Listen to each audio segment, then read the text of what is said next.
really don't know what the word sketchbook means. Of course, I know the word, and I see other artists using it. I have some sketchbook from various brands in my studio, and I have been trying to use them. However, I haven't really spent enough time with a sketchbook to understand what it truly means to an artist. But there's an attraction. I don't know exactly where it began, but when I think about regularly spending time with a sketchbook, I start to feel the experience of a safe space.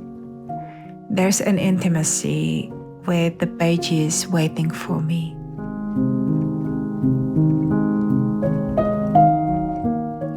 Because I feel this pull, I decided to create a sketchbook made of paper of my choice. I want to touch the pages, sew them together, and create a sketchbook that helps incarnate this intimacy. After a little research, I bought a few tools to help me with sketchbook binding, and here comes the power of action.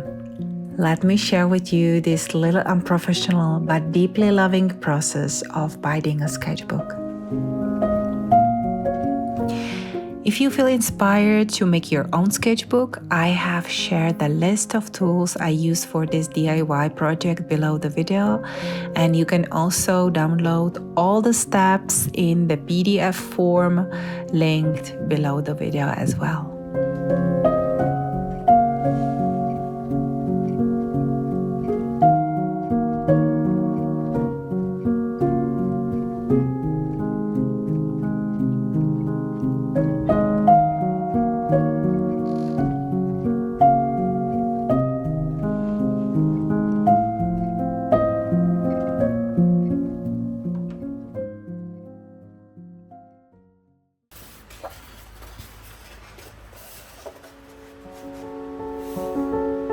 I started by folding pages of paper that is a little bit heavier than usual.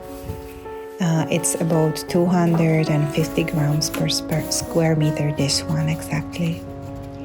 I really love that the sketchbook can use the paper I choose for gouache paint, which I recently started experimenting with. You can see it in my previous video. Gouache also let me experiment with ideas that I can later turn into big acrylic canvases, or not.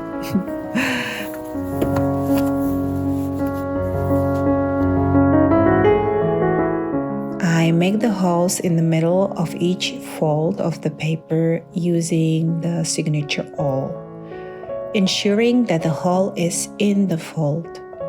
You can learn about the distances between the middle holes and the holes on the edges in the PDF. The link you can find below this video.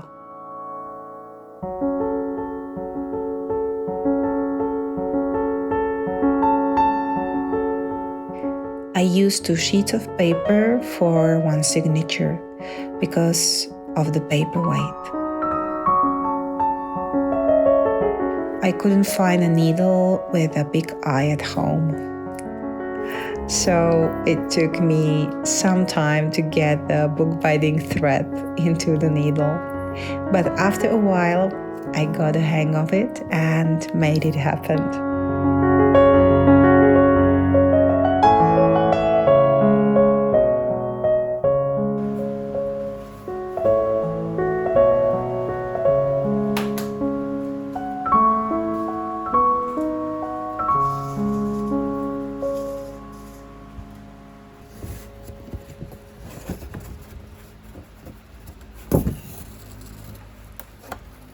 When sewing the signatures together, I make sure to bind the signature that I am working on right now, to bind it with the previous signature to keep everything together.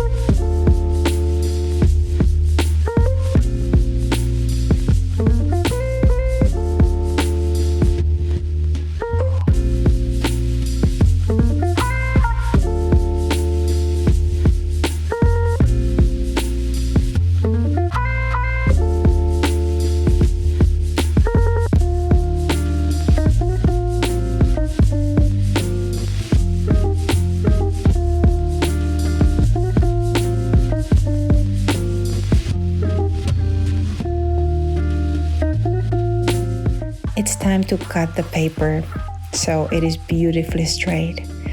I did it for the first time, but I think the result is quite good. Time to apply glue to the spine. I made sure that I applied several layers of glue so the spine is pretty flexible and holds nicely together.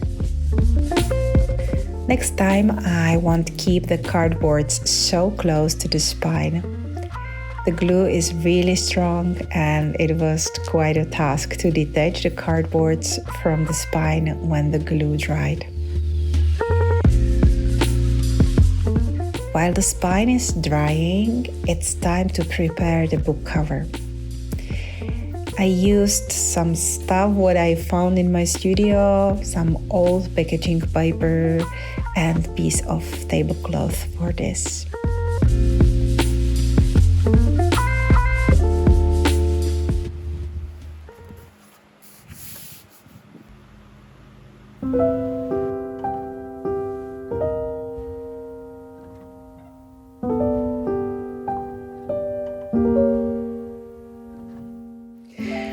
To attach the sketchbook pages to the cover, I used thinner paper than the actual pages and Mull to thicken the spine.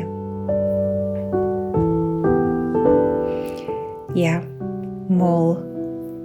This is the fabric. This is the name of the fabric. Hope I pronounce it well.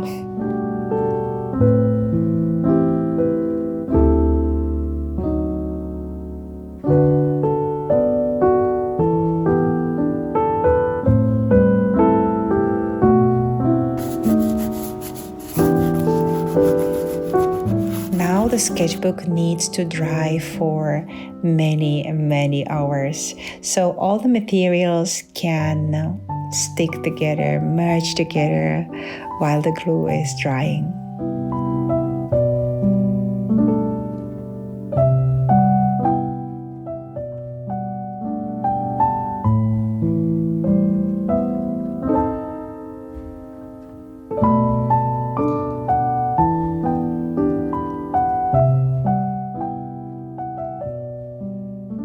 It's such an exquisite feeling when you hold a newly bound sketchbook in your hands.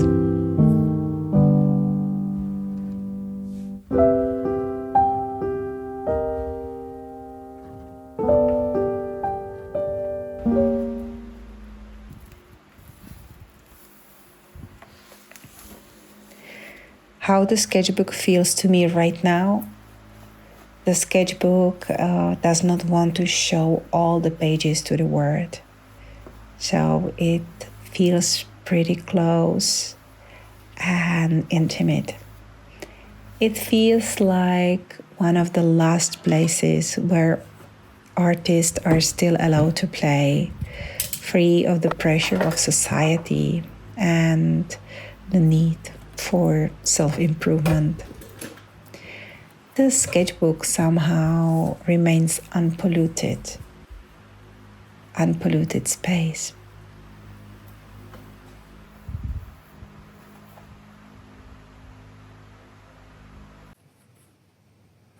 It feels like everything in my life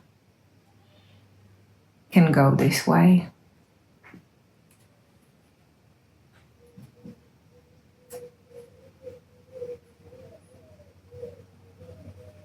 So ordinary. It's perfect.